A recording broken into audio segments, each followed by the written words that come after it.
जय माँ मरी आप सभी को। मरी माँ सदा सहाय। आज मैं आपके लिए एक साधना लेकर आया हूँ वीर गंगाराम औघड़ की।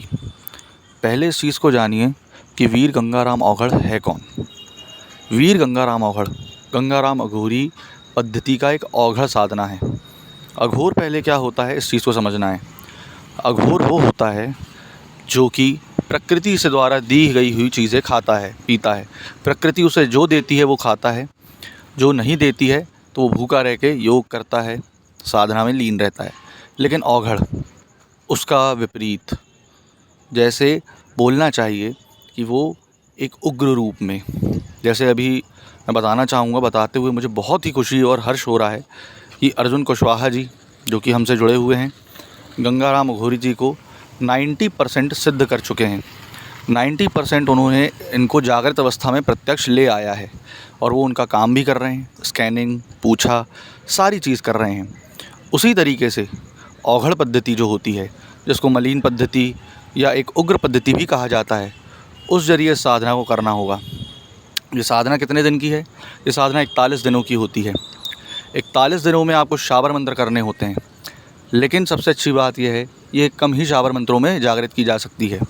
अगर 41 दिन साधक भक्ति भाव पूर्ण रूप से करे तो 41 दिन में ही ये साधना काफ़ी अच्छा प्रतिफल देने लगती है। आपको एकांत स्थान में साधना को करना होगा। काले हकीक की माला से इनका जाप होता है।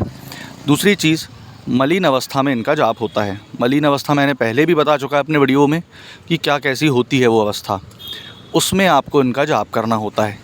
लंगोटधारी आपको पहनकर इनका जाप करना होता है। लाल लंगोट जो उनकी चलती है वो लंगोट पहन करके आपको उनका जाप करना होता है। 3 आपको दीपक लगेंगे। तामसिक भोग बताया जाएगा। लाई जो आती है, लाई सफ़ेद मुरमुरा जैसी होती है, उसकी ढेरी पर आपको उनकी साधना करनी होती है। इस साधना में 41 दिन में कुल 4 चरण होते हैं। 10 दिन का, 10 दिन का, 10 दिन का, ऐसे करके 4 चरण होते हैं। 41वें दिन जब इनका हवन होता है तब आपको इनके प्रत्यक्ष रूप से दर्शन होने लगते हैं। उसके पहले आप ये देखेंगे कि आपके पास से एक अजीब सी स्मेल आने लगेगी। तब आपको इनके सिद्ध होने की, जागृत होने की अवस्था पता चलती है। दूसरी चीज़ ये कि जब आप इस पद्धति को करेंगे, इस साधना को करेंगे, इस मंत्र जाप को करेंगे, तब आपको बहुत ही भयानक अनुभव होते हैं। जब मैंने गंगाराम अघोरी साधना दी थी तो अर्जुन कुशवाहा जी को ही वो आके डराने लगे थे। इसलिए उस समय साधक को ये होना चाहिए कि वो निर्भीक हो, निर्भय हो और उसको हमेशा निडर अवस्था में साधना करनी है।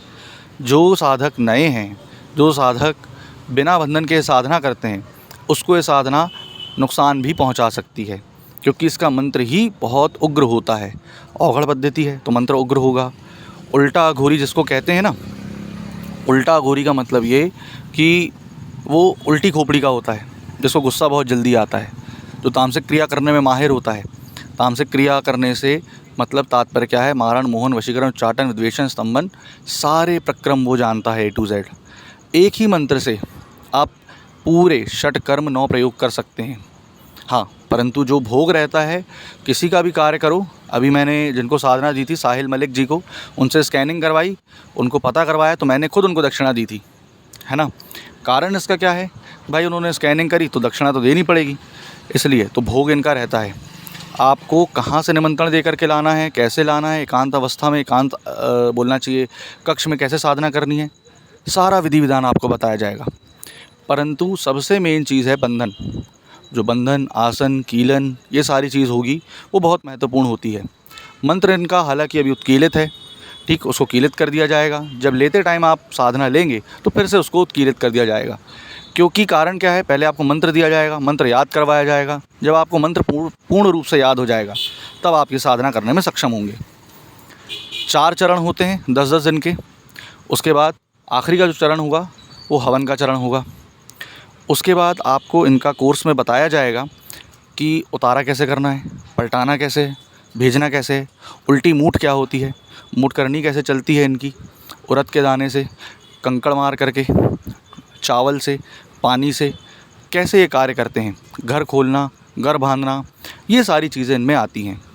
इसलिए ये जो साधना पद्धति है बहुत ही बिरला व्यक्ति करता है। अगर ये साधना पद्धति कर ली जाए तो आप किसी भी काम में महारत हासिल कर सकते हैं। दूसरी चीज़, ये करनी कब है साधना, कॉन्सेप्ट कब करना है? रात्रिकालीन में। रात्रिकालीन 9:30 के बाद एकांत अवस्था होनी चाहिए। जिस स्थान पे आप कर रहे हैं वो एकांत हो, उस पर कोई आए जाए ना। सबसे बड़ी चीज़ 41 दिन तक वहाँ कोई स्त्री आए जाए ना, सबसे बड़ी चीज़ है ना। जो कि स्त्री अगर आएगी जाएगी तो उनको हार्मफुल हो सकते हैं, ये उनको कुछ ना कुछ परेशानी हो सकती है। इस कारण से ऐसे लोग जो बिरला होते हैं वो इस साधना को ज़्यादा चूज़ करते हैं, क्योंकि औघड़ है, औघड़ की शक्तियाँ बहुत ज़्यादा वीर होती हैं, वीर रस इनके अंदर ओतप्रोत होता है। ये सबसे ज़्यादा सिर्फ़ और सिर्फ बोलना चाहिए उग्र रूप अवस्था में ही रहते हैं। आपने इनको दारू लगाई, ये वहाँ से ही उग्र होना चालू हो जाएंगे बहुत ज़्यादा। इस कारण से ये जो साधना होती है तामसिक रूप विधि विधान से होती है। मंत्र जो होता है, वाचाल जाप होता है, अग्रेशन क्रोध गुस्से में पढ़ा जाता है, तब जाकर के साधना होती है। अगर आपको ये साधना चाहिए, आप इसके बारे में और जानकारी लेना चाहते हैं विधि विधान सहित, तो नीचे दिए गए नंबर पर संपर्क कर सकते हैं। आपको पूर्णतः लंगोट कैसे बांधना है, आसन कीलन मंत्र पूरा विधि विधान दे दिया जाएगा। इस विधान की जो दक्षिणा रखी गई है माता मरी के मंदिर निर्माण हेतु रखी गई है। आशा करता हूँ आपको अगर ये साधना पसंद आई होगी तो आप करेंगे। आशा करता हूँ आपको जानकारी पसंद आई होगी। जय माँ मरी।